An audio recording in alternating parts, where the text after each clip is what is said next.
When someone asks the question, is morality just a mere matter of opinion, they're actually asking a deeply profound question about the origins and the foundations of morality. Is it something that we get to decide on our own, maybe we as a society?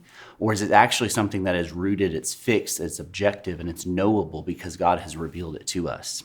What we're actually asking is not just a theological question, but actually a philosophical question. And some initially asking this question, is morality just merely a matter of opinion, think that that is a question that is it's ungodly to even ask that type of question. But one of the things that we do here at Southern Seminary and Boyce College is to help you to go deeper, to ask you not only what you should believe, but why, but also what other people believe and why. What we're asking here is what's known as a meta-ethical question. Meta-ethics is not something that most people know about, many people have even studied, but it's a crucial aspect, asking the question, do moral truths exist and can they be known? The Christian ethic is something that we know is real, its moral truths really exist, and they're knowable because God has revealed them. God is good. It's one of those transcendentals we talk about. God is the source of all goodness, and he reveals himself to us. But there are many throughout the history of philosophy and even theology who have doubted that. Not only doubted God's existence, but also doubted the even knowability of moral truths, or even if they exist at all. There's a philosopher named Russ Schaefer Landau from the University of Wisconsin who essentially says there are three big categories of these metaethical theories.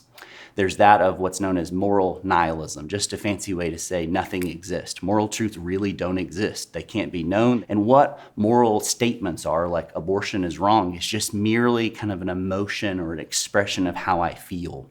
Often it's known as the boo-hurrah theory of ethics.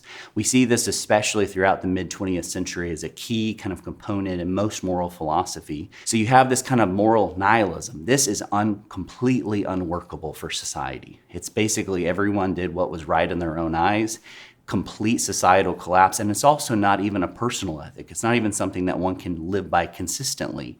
Because when push comes to shove, you get outside of the ivory tower, you get outside of the faculty lounge, and you get on the streets, you get into real life, you realize, no, there are rights and wrongs. There are objective, knowable things to say, even with my kids, to say, that's not fair, Daddy.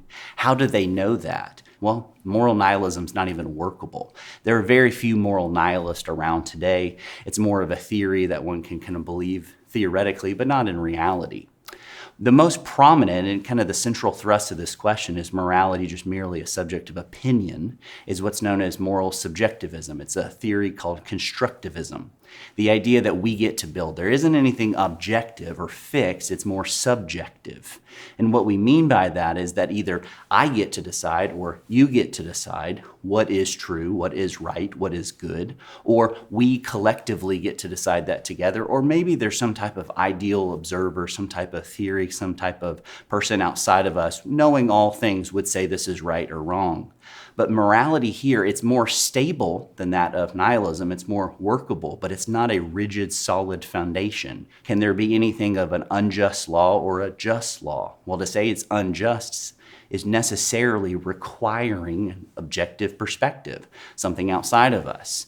So moral subjectivism, these constructivist type of theories, say that morality is something we build. It's our opinions, it's our thoughts, it's our desires and our wants. But the Christian ethics perspective says, well, what if I'm wrong? Especially given the prevalence of sin and brokenness and rebellion. This leads us to this last category of metaethical theories, going from moral nihilism, that moral truths don't really exist, this idea of moral constructivism, that's something we get to build, to a theory called moral realism. The Christian ethic is a realist theory, but there are actually multiple types of realist theories. That is something just rooted in nature, not in nature's God, not in creation, but in just nature itself. No God, nothing transcendent, everything focused on the here and now. It's empirically verified. Well, this is actually when people started asking those type of questions, is where metaethics really was born as a subject, a philosophical discipline, to say moral truths don't just exist in nature. There has to be a source, something more rich than that, something that has put those things there. If you have a law, you must have a lawgiver.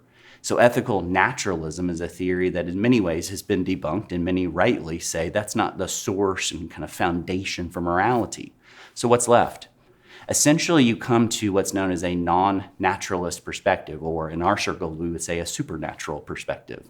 That moral truths, moral realities, yes, exist and can be known, and that's because they come from God himself.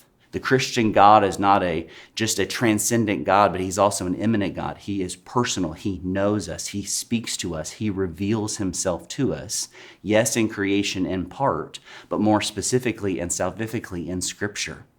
That's where we get this really rich perspective of sola scriptura, that Scripture is our highest authority by which we judge all things, including our own reason. To understand that God has revealed what is true, what is good, what is beautiful, and specifically, what is the right thing to do. How are we to live? That is the whole summation of Christian ethics, really just the nature of the Christian life.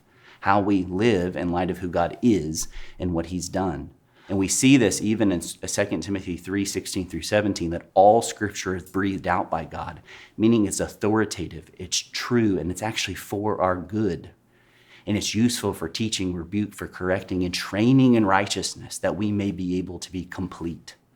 What Paul is telling the young Timothy here is that God's word is good, and these objective moral standards that come from outside of us actually shape us and form us, and it's for our good, and it's ultimately for the glory of God. So no, morality is not just merely a matter of opinion. It can't be. That's unworkable for a society. That's unworkable for a people. That's unworkable for you, and it's unworkable for me.